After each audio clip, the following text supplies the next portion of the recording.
The White House says Iran must accept its terms or it will continue to pay the price.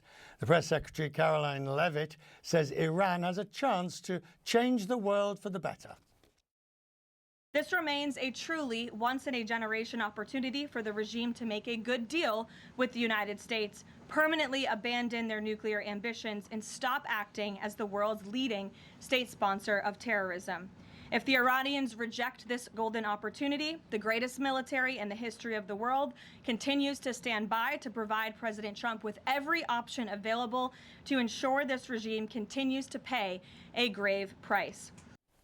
And President Trump himself's escalating his threats on Iranian energy infrastructure, telling the Financial Times he would prefer to take Iran's oil. According to the FT, to be honest with you, my favourite thing is to take the oil in Iran, but some stupid people back in the US say, why are you doing that? But they're stupid people. Trump also told the FT, maybe we take Hog Island, maybe we don't. We have lots of options. It would also mean we had to be there for a while. I don't think they have any defence. We could take it very easily. Ed Luce is the Financial Times journalist who interviewed President Trump, good friend of this programme, Mr. Luce. Good to see you, sir. I'm grateful for your time. How was the interview? I mean, when I read the transcript and I read your article and the quotes, the president seems pretty bellicose. He seems a mixture of bellicose and also wishing for, maybe it's wishful thinking, a deal. So he sort of switches from one to the other. I call it from Armageddon to taco shuffle. And he was exhibiting those same sort of shuffle instincts on the call I made to him yesterday, Sunday. When he says, I want the oil, the Iranian oil, it's got overtones of the Venezuela. It's all mine. I want it. I'll take it. Did you get the impression it was a throwaway comment or it was something that he's deeply felt and deeply held? Well, he kept returning to it unprompted. So I didn't take it as throwaway, even though, you know, any sort of objective accounts from experts in the region of what it would take to seize Iran's oil suggests it would be an extremely risky escalation of the situation. And I think we could both doubt, Richard, that the Pentagon would be advising it at this point. But of course, Trump, you know, has form, if you like, on oil. He's been talking since the 1980s about America taking the oil of its adversaries, including in 1987 about Iran's oil, sure, when there was that tanker war in the Strait of Hormuz. He said it after the Iraq war. He said Bush should have just taken the oil. So this is not something new to crop up in his mind. It's a recurring theme throughout his life, really.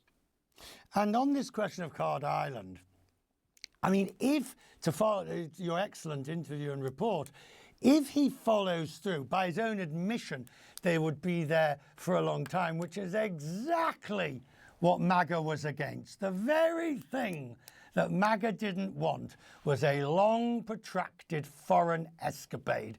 And if he tried to take Hog Island, he'd end up with it. He would. I mean, he seemed to think, because again, I pressed him on this, he seemed to think it was hardly defended at all and it wouldn't be difficult. And of course, as you know, he's got the 82nd Airborne going into the region, a Marine Expeditionary Force, the Delta Forces, Army Rangers. So he's got a lot of commando units at his fingertips. And therefore that option is very much on his mind. But his mind keeps shifting. It's not like we're talking of a consistent American president here. On this taco question, did you get the feeling at any stage that he's worried about the markets to such an extent that it would temper his military goals?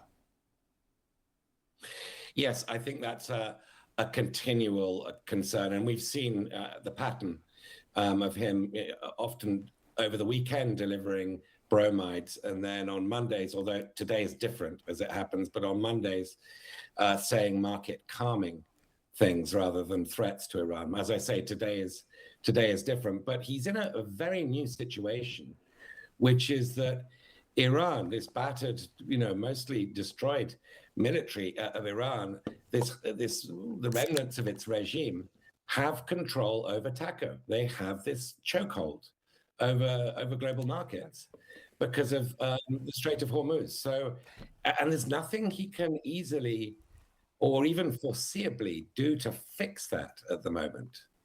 One thing I'm just seeing this afternoon, you may have seen it, you may not.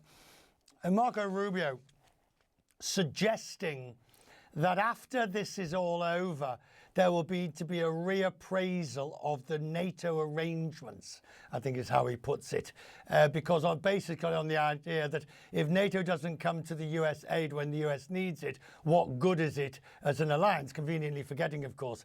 Now, this is quite a dramatic shift for somebody who has been an Atlanticist, a strong Atlanticist all his time, and it doesn't bode well for NATO, whatever happens.